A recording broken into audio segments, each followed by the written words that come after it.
Welcome to comrade Telugu news channel కి స్వాగతం. ముందుగా హెడ్లైన్స్. మధ్యంతర బెయిల్ పొడిగింపుపై కేజ్రీవాల్కు చుక్కెదురు. కేజీ బరువు పెరగారని ఈడీ వాదన.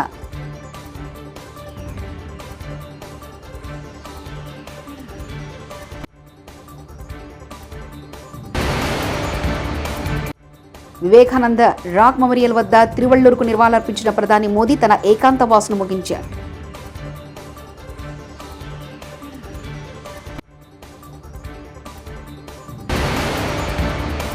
తిరుమలలో వైభవంగా హనుమాన్ జయంతి ఉత్సవాలు.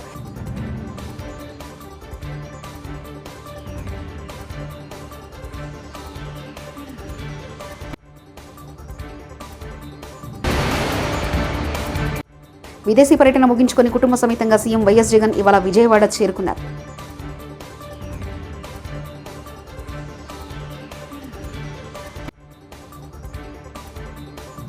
సుప్రీంకోర్టు గత నెలలో మంజూరు చేసిన మధ్యంతర బెయిల్ను పొడిగించాలంటూ ఢిల్లీ ముఖ్యమంత్రి అరవింద్ కేజ్రీవాల్ పెట్టుకున్న దరఖాస్తుపై తీర్పును ఢిల్లీ కోర్టు ఈ నెల 5వ తేదీన రిజర్వ్ చేసింది.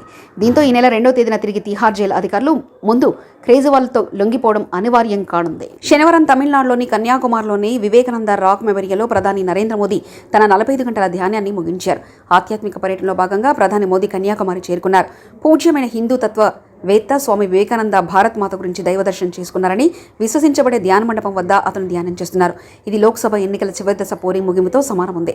పురాణాల ప్రకారం పార్వతీదేవి కూడా శివుని కోసం ఎదురు చూస్తూ అదే ప్రదేశంలో ఒక పాదంతో ధ్యానం చేసింది. ఇది భారతదేశంలోని దక్షిణాది కోన, ఇంకా ఇది భారతదేశ తూర్పు మరియు పశ్చిమ తీర ప్రాంతాలు కలిసే ప్రదేశం. ఇది హిందూ మహాసముద్రం, బంగాళాఖాతం మరియు అరేబియా సముద్రం కలిసే ప్రదేశం. కన్యాకుమారికి వెళ్లడం ద్వారా ప్రధాని మోదీ దేశ సమైక్యతను చాటుకున్నారు.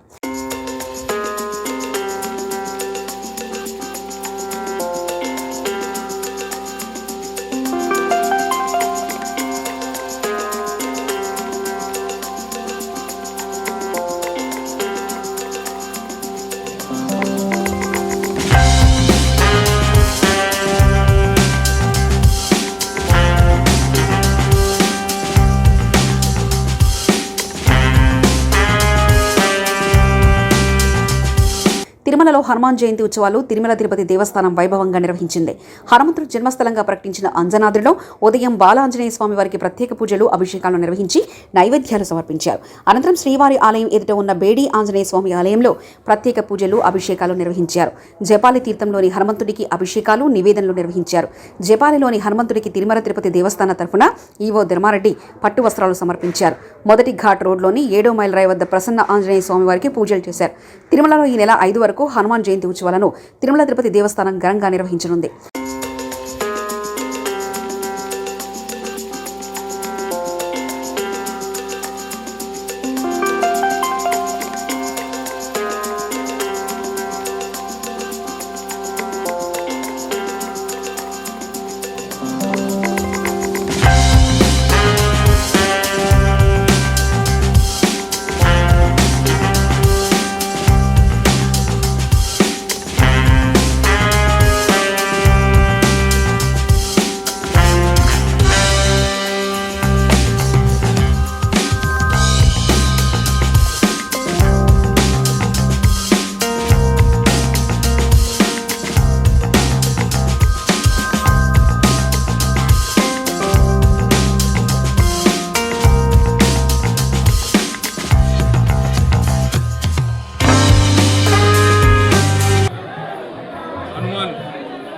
జన్మదిన సందర్భంగా మొదట ఆకాశగంగా తీర్థంలో హనుమంతుని యొక్క అమ్మ అయినటువంటి అంజనీదేవి తపస్సు ఫలితంగా హనుమంతుని జన్మ ఆకాశగంగలో తిరుమలలో ఉద్భవించింది అని అందరికీ తెలిసిన విషయమే. అక్కడ బాలాంజనేయ స్వామి వారికి, అంజనీదేవికి ఈరోజు పొద్దునే 8 గంటలకు అభిషేకం చేయడం జరిగింది. అభిషేకానంతరం అర్చన కూడా జరుగుతుంది.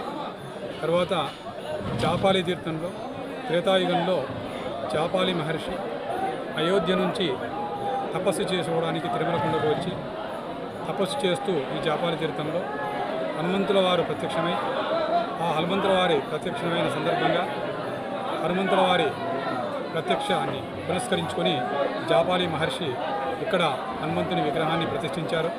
త్రేతాయుగం నుంచి జాపాలి క్షేత్రంలో హనుమంతుడు విశేష పూజలు అందుకుంటున్నాడు. తిరుమల క్షేత్రాన్ని, ఆయన గురువైనటువంటి వెంకటేశ్వర స్వామిని కొలుస్తూ ఇక్కడ అలరిస్తూ. ఆంధ్రప్రదేశ్లో కూటమి ప్రభుత్వం అధికారంలోకి రావాలని పిఠాపురంలో జనసేన అధినేత పవన్ కళ్యాణ్ అఖండ మెజార్టీతో విజయం సాధించాలని ఆ పార్టీ కార్యకర్త ప్రత్యేక పూజలు చేస్తున్నారు. జనసేన కార్యకర్త ఈశ్వర్ తిరుమల జపాలి తీర్థానికి పొర్లు దండాలతో వెళ్లి మొక్కులు చెల్లించుకున్నారు. హనుమాన్ జయంతి సందర్భంగా ఆకాశగంగా జలాశయం మెట్ల నుంచి జుపాలి తీర్థానికి పొర్లు దండాలతో వెళ్లి స్వామివారిని దర్శించుకున్నారు.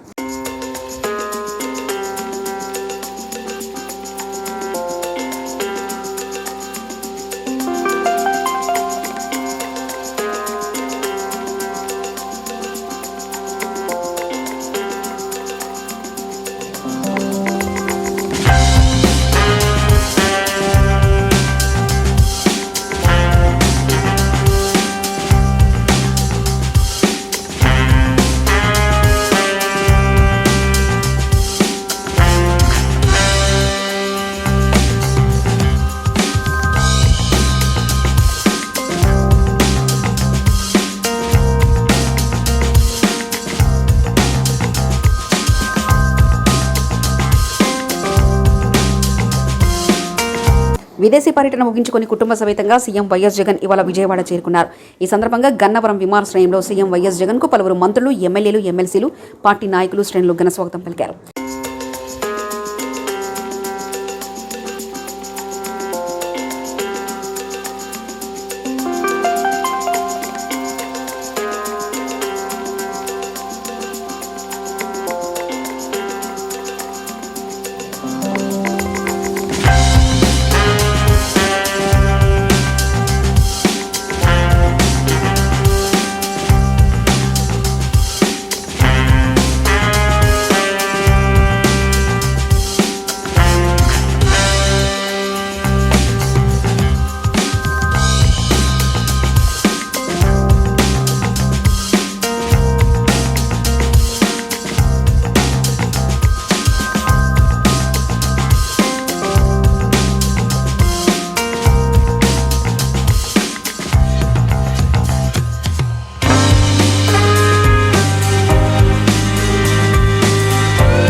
టీడీపీ అధినేత చంద్రబాబుపై మంత్రి జోగి రమేష్ సంచలన వ్యాఖ్యలు చేశారు. ఏపీ ప్రజల నుంచి దోచుకున్న డబ్బును విదేశాల్లో దాచిపెట్టడానికి చంద్రబాబు విదేశాలకు వెళ్లారని తెలిపారు. చంద్రబాబు పర్యటనకు అసలు కారణాలు టీడీపీ నేతలు చెప్పడం లేదని మండిపడ్డారు. గతంలో విదేశాలకు వెళ్తే ఫోటోలు దిగే చంద్రబాబు ఈసారి అలా చేయలేదంటూ అసహనం వ్యక్తం చేశారు, అనుమానం వ్యక్తం చేశారు. దుబాయ్లో దిగాడని చెప్పి ఒక సమాచారం.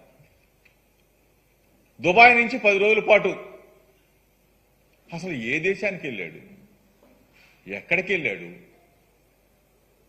ఒక పేపర్లోనేమో, ఒక ఎల్లో మీడియా పత్రికలోనేమో వైద్య పరీక్షల కోసం చంద్రబాబు నాయుడు విదేశాలకు వెళ్ళాడు. ఒక ఎల్లో మీడియాలోనేమో ఎన్నికల్లో తలమునకలైపోయాడు, సేద తీర్చుకోవడం కోసం, విశ్రాంతి కోసం విదేశాలకు వెళ్ళాడని చెప్పేసి ఒక ఎల్లో మీడియాలో. తీరా చూస్తే ఆ పేపర్లో అన్నా రాస్తారేమో చంద్రబాబు నాయుడు ఫలానా దేశంలో విశ్రాంతి తీసుకోవడానికి పోయాడు, ఫలానా దేశంలో ఉన్నాడు, ఫలానా దేశంలో వైద్య పరీక్షలు చేసుకున్నాడు, లేదా ఫలానా దేశంలో విశ్రాంతి తీసుకున్నాడని చెప్పి చెప్తే అది లేదు. సరే, చంద్రబాబు నాయుడు తిరిగి వచ్చాడు. ఎక్కడి నుంచి వచ్చాడు? ఫలానా చోట నుంచి వస్తున్నాడు చంద్రబాబు నాయుడు అంటే అది లేదు. శంషాబాద్ ఎయిర్పోర్ట్లో చంద్రబాబు నాయుడు దిగుతున్నాడు. ఏంటి ఇంత రహస్యం? ఇంత గోప్యంగా ఉంచవలసిన అవసరం ఏంటి అని చెప్పి అడుగుతా ఉన్నాం. ప్రజలకి క్వశ్చన్ మార్కే, మీడియాకి క్వశ్చన్ మార్కే. చంద్రబాబు నాయుడు అసలు ఎక్కడికి వెళ్ళాడు ఏంటి అని చెప్పేసి ఆ దిక్కుమాల ప్రతిపక్ష నేతగా ఉన్నాడు కాబట్టి ఆంధ్రప్రదేశ్ ప్రజలకు కూడా ఒక క్వశ్చన్ మార్క్. ఈరోజు మేము ఏదైనా మాట్లాడితే గగ్గోలు పెట్టే తెలుగుదేశం పార్టీ సోషల్ మీడియా ఇన్నిసార్లు అడుగుతా ఉన్నా కానీ కనీసం సమాధానం చెప్పటానికి కూడా ముందుకు రావట్లేదంటే అసలు దీంట్లో ఉన్న రహస్యం ఏంటి? చంద్రబాబు నాయుడు ఏ దేశానికి పోయాడో తెలీదు, ఎక్కడున్నాడో తెలీదు, విశ్రాంతి కోసం వెళ్ళాడో తెలీదు, వైద్య పరీక్షల కోసం వెళ్ళాడో తెలీదు, పెట్టుబడులను ఆకర్షించటం కోసం వెళ్ళాడో తెలీదు, పెట్టుబడులు ఆకర్షితుడై పెట్టుబడులు పెట్టడం కోసం వెళ్ళాడో తెలియదు. నల్లధనం మొత్తం కూడా తీసుకెళ్లి ఎక్కడన్నా ఏ దేశంలో పెట్టాడో అది తెలియదు. దోచుకున్న డబ్బంతా తీసుకెళ్లి ఏ దేశంలో ఉన్న దాచాడో అది తెలియదు. ఈ పరిస్థితుల్లో హైదరాబాద్ నుంచి బయలుదేరాడు.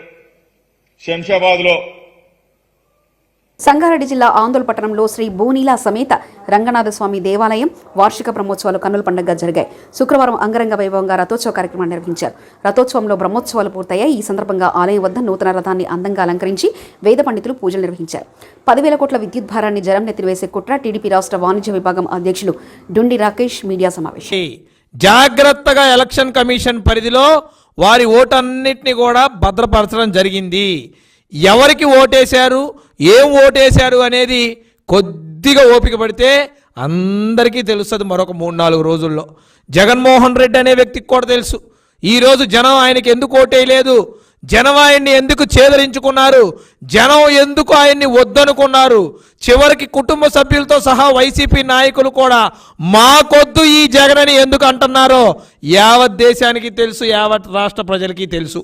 మరి అదేవిధంగా చూసినట్టయితే ఈ 4.5 సంవత్సరాల్లో వ్యాపారస్తుల్ని అనేక రకాలుగా పీల్చిపిప్పి చేయటమే కాకుండా ఈ వెళ్ళిపోతున్న ప్రభుత్వం పోతూ కూడా మళ్ళీ కరెంటు విద్యుత్ ఛార్జీలు పెంచి జనం మీద భారం మోపటానికి, వ్యాపారస్తులు నడ్డి విరచడానికి సిద్ధమైపోయింది. ఎందుకబ్బా ఇంత ఇబ్బంది వ్యాపారస్తులు కానీ కనుక మనం అగ్రజైతే ఈ వ్యాపారస్తులు అంటే జగన్మోహన్ రెడ్డికి ఒక్క నిమిషం కూడా పడదు. అతను ఒక్కడే వ్యాపారం చేసుకోవాలని ఒక్క జీవితం, అతను ఒక్కడే బాగుండాలని ఒక కోరిక తప్ప ఏ ఒక్కడు కూడా వ్యాపారం చేయకూడదని అతని యొక్క అంతిమ లక్ష్యం. మరి చూస్తూ ఉంటే కరెంటు బిల్లులు 250 వచ్చే కరెంటు బిల్లులు ఈరోజు 4,000, 5,000 వచ్చేదాకా వెళ్ళినాయి అంటే చిరు వ్యాపారస్తులు ఈరోజు బతికే పరిస్థితి ఉందా? ఎట్లా ఉంది ఈరోజు పరిస్థితి? ఇష్టం వచ్చినట్టు కార్పొరేషన్స్ ద్వారా అప్పులు చేస్తూ ఇష్టం వచ్చినట్టు నిధులు తీసుకొచ్చి ఆ నిధుల్ని ఎటు కావాలంటే అటు మళ్ళించుకోవటం, ఎటు కావాలంటే ఏదో చేసుకోవటం, అడ్డదిడ్డంగా ప్రభుత్వాన్ని అడ్డదిడ్డంగా తనకు కావాల్సినట్టు వాడుకునే. విజయనగరం జిల్లా శృంగవరపుకోట నియోజకవర్గంలో భక్తి శ్రద్ధలతో హనుమాన్ జయంతి వేడుకలు ఉదయం నుంచి ఆంజనేయ స్వామి వారికి హనుమాన్ మాలదారులు, మహిళలు ప్రత్యేక పూజా కార్యక్రమంలో నిర్వహించారు. హనుమంతుడు గొప్ప రామభక్తుడు. నేడు ప్రతి గ్రామంలోని శ్రీ రామాలయంతో పాటు ఆంజనేయ స్వామి వారికి ప్రత్యేక ఆలయాలు కూడా నిర్మించి అనునిత్యం పూజలు నిర్వహిస్తున్నారు. అపారమైన బలం, ధైర్యం మరియు అంచలమైన భక్తికి మారుపేరుగా హనుమంతుడు ప్రత్యేకంగా చేయవచ్చు. సకల జనుల సుఖ సంతోషాలను, శ్రేయస్సును ఆకాంక్షిస్తూ పలుచోట్ల హనుమాన్ చాలీసా, శ్రీరామ పారాయణ పఠనం గావించారు. హనుమాన్ జయంతి సందర్భంగా పలు దేవాలయాల్లో అన్న సంతర్పణ కార్యక్రమం మరియు ప్రసాద వితరణ కార్యక్రమం జరిగింది.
మధ్యంతర బెయిల్ పొడిగింపుపై కేజ్రీవాల్కు చుక్కెదురు. కేజీ బరువు పెరగారని ఈడీ వాదన.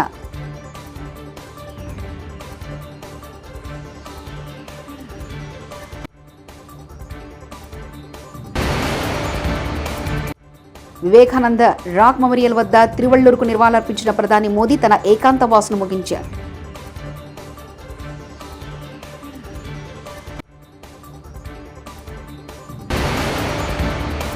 తిరుమలలో వైభవంగా హనుమాన్ జయంతి ఉత్సవాలు.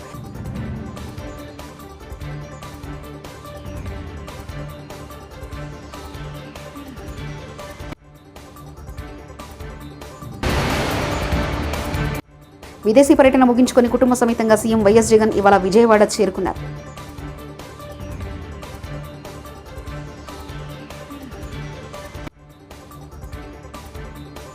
ఇవి బులెటిన్ విశేషాలు. చూస్తూనే ఉండండి కామ్రేడ్ తెలుగు న్యూస్ ఛానల్ ప్రతినిధి ఒంటేరు రమేష్ చంద్ర పరకాల.